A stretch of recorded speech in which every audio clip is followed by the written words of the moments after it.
สบายดีทุกคนเนาะยินดีต้อนรับเข้าสู่ช่องอาคาน้อยเนาะกำลังสิไปสวนกันเด้อแต่ว่าในระหว่างทางเขาสิมาปล่อย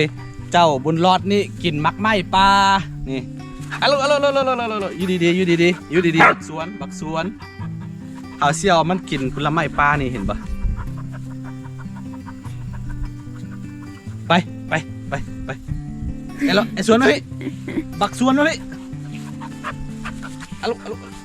กัดหูมันเอากัดหูมันกัดหูมัน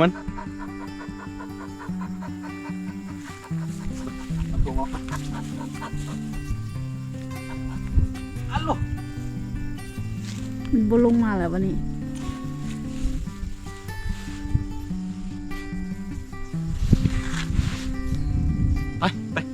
ไปเพิ่นมาพี่รับมาพี่ไอ้สวนมาพี่บักสวนไอ้สวน ไอ้ส้น มาพี่ มา ไอ้รอดมา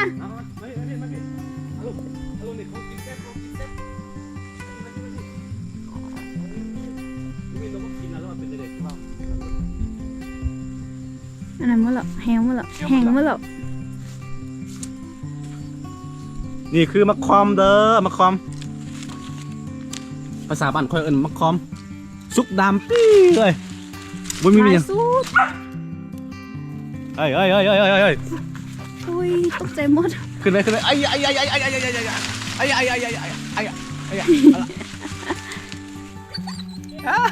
ขึ้นบ่ได้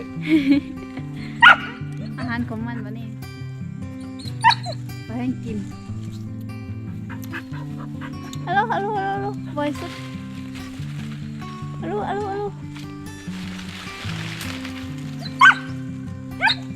ไอ้ส่วนไปกินแล้วไอ้ส่วนไปอ้าว มึงสิขึ้นต้นไม้ก็ได้ก็ขึ้นไปสัตว์ ยอมแพ้แล้วปะเนี่ยอู้บอลลดดีใจสุดไปสรุป ตัวนี้บู๊ว่าภาษาลองภาษาไทยเขาเอิ้นจังได๋ลองแนะนำกันดู FC เนาะนี่มันเป็นจังนี้อันนี้คือซุกละตัวนั่นแหละ กำลังเหี่ยวแล้ว โอ้นกกินหลายเด้อเนาะ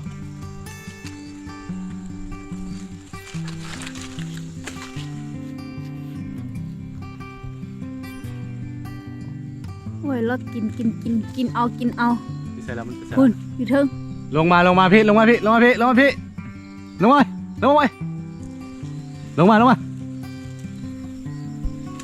บเอานี่มันรู้ไหมเดี๋ยวมันสิเก็บไว้อยู่แก้มมันบ้าเลยอะไรได้ มันแบบว่าตุนไว้อยุกแก้มมัน เพื่อสิเอามากินตอนอยากเนาะ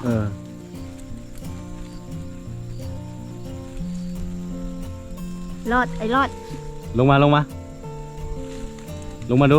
บักรอด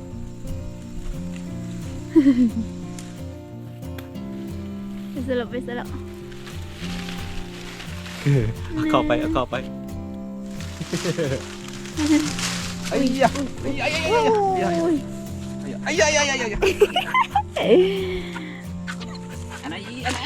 รู้ไหมมาสวดมายักกันแต่ว่ากันลินซื่อเลยเมื่อกี้ก็นั่นแหละยอกกันในคอ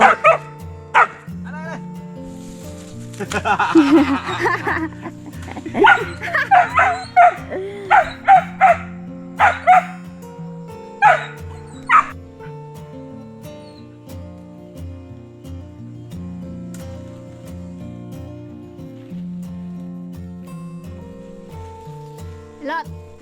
นี่เฮ้ยกินเอาได้ใส่ว่าเนี่ยเดี๋ยวใส่อะไรว่าไม่รู้สิทำไมดิกัน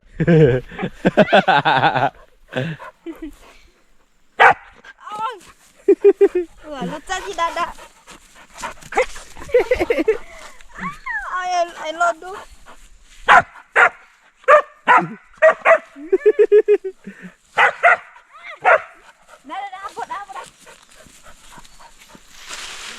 เ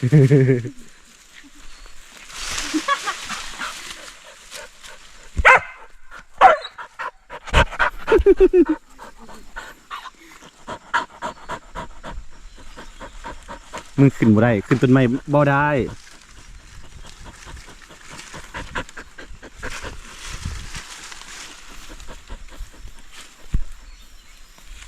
เอ้ยเอ้ยเอ้ยเอ้ยเอ้ย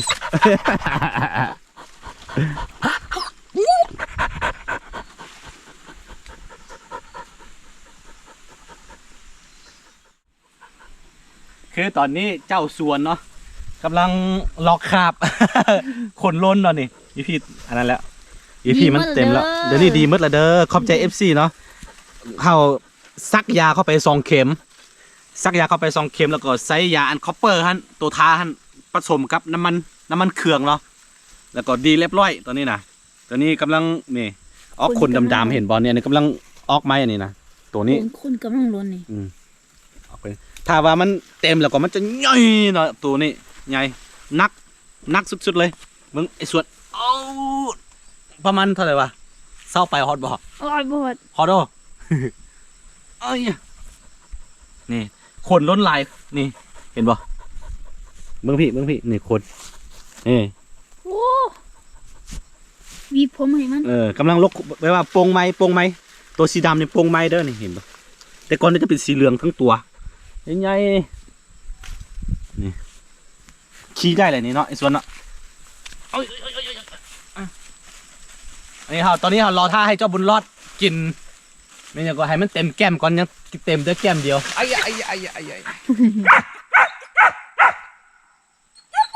ให้มันกินเต็มที่แล้วก็ยิ่งไปสวยฮัลโหล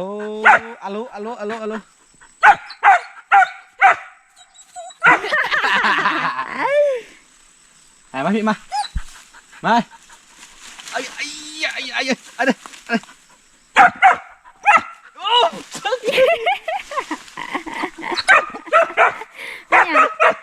บ่ช่วยมากัดนะ บ่แม่นมัน มาจุ๊บ หายใจใส่ไอ้โอ้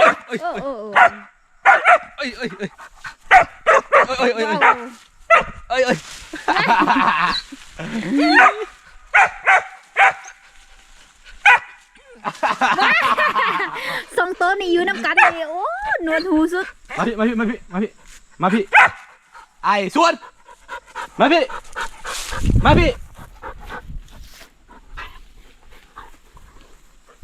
มึงขึ้นบ่ได้มึงจะขึ้นบ่ขึ้นต้นไม้บ่โอ๊ย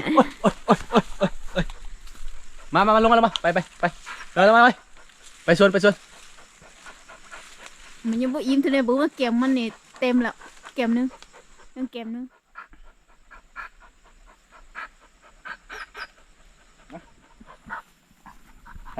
มึงพอแล้วมึงอย่าไปพอมันมาไอ้ส่วนเมื่อยแล้วมันเมื่อยแล้วเฮาจนเมื่อยแล้วไอ้ส่วนเมื่อยแล้วเมื่อยแท้ๆแล้ววะนี่อันนี้ไอ้ส่วนนอนเว้นนอนกินเลยอุ้ย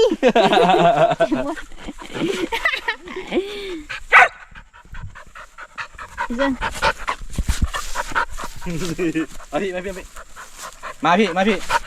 มาสวนมาพี่ไอ้สวนมาพี่ผู้แม่มันก่อนยักยอกเด็กว้าวอุ้ยมือละไปกัดไปนะพี่บานล็อกตายบานลอดตายอันนี้นะอันนี้ก่อนลอดตายอันนี้นี่เกือบทึกแดกแล้ว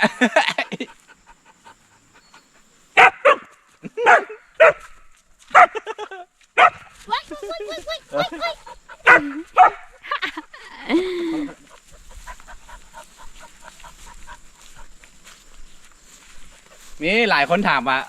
เจ้าสวนกับเจ้ารอดไปใส่ยูดีคือเก่าเนาะอยู่ภูอยู่ปลานี่แหละ ประจำอันนี้คือเจ้านอนเวนบ่แพ้ไผ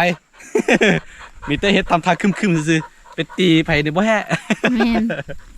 เวลาเฮาซื่อๆที่จริงนี่ย่านลิงจริงย่านลิงนี่ยอกซื่อๆมันก็บ่กัดแท้แต่ว่าบักส่วนมันเฮาอยู่หั่นมันก็บ่กัดแท้คือกันเบิ่งแก้มดูเลยเต็มแล้วบ่โอ้เต็มแล้วเนาะ เต็มหมดอันนี้เป็นยังไงอาเบิ้งอาเบิ้งอาเบิ้งอาเบิ้ง อุ้ยมันหยันมาสวน มาส่วนขึ้นอันนี้ได้เลยเอาขึ้นเอาลงมาขึ้นมาขึ้นมา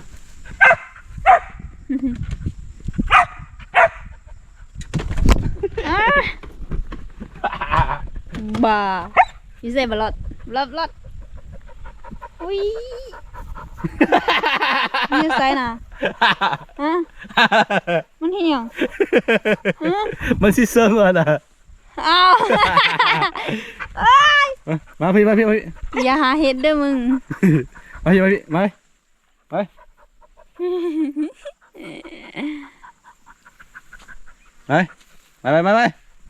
เลยกดเดียวก็มากัน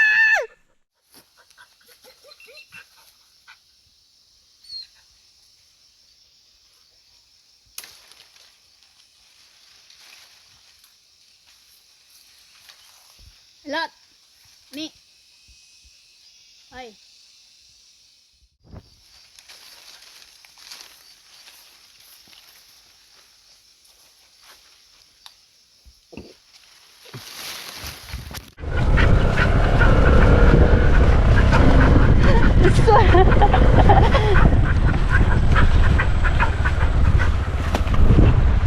เอาเรือมาตัดนี่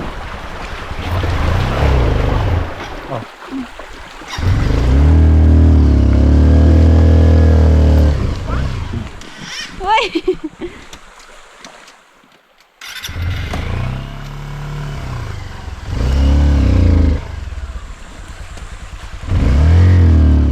มึงยังไปไปไปยังไปมึงยังไป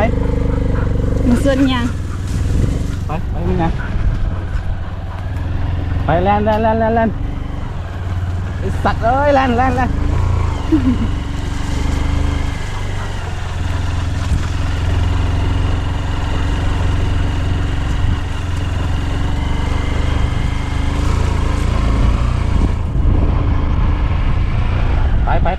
ไปเดี๋ยวเหยียบเลย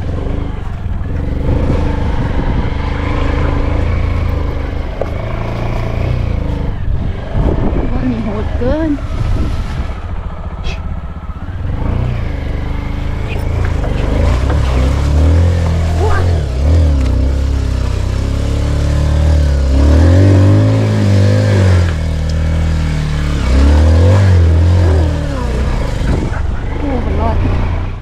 ตอนนี้คือเรากำลังสิไปสวนเด้อ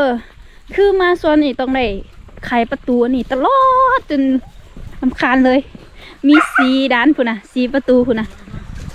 เพราะว่าอันนี้เขาจะล้อมหัวไว้ตรงงัวบ่ให้เข้าสวนของคนอื่นนะคือเขาขี่รถจักรมานี่ต้องได้เอาออกทุกเทื่อแล้วแรกเขาก็ยังเอาออกนั่นแหละ เอาไปออกมาจนเบื่อเลยอุ้ยนี่ไปนำเด้อ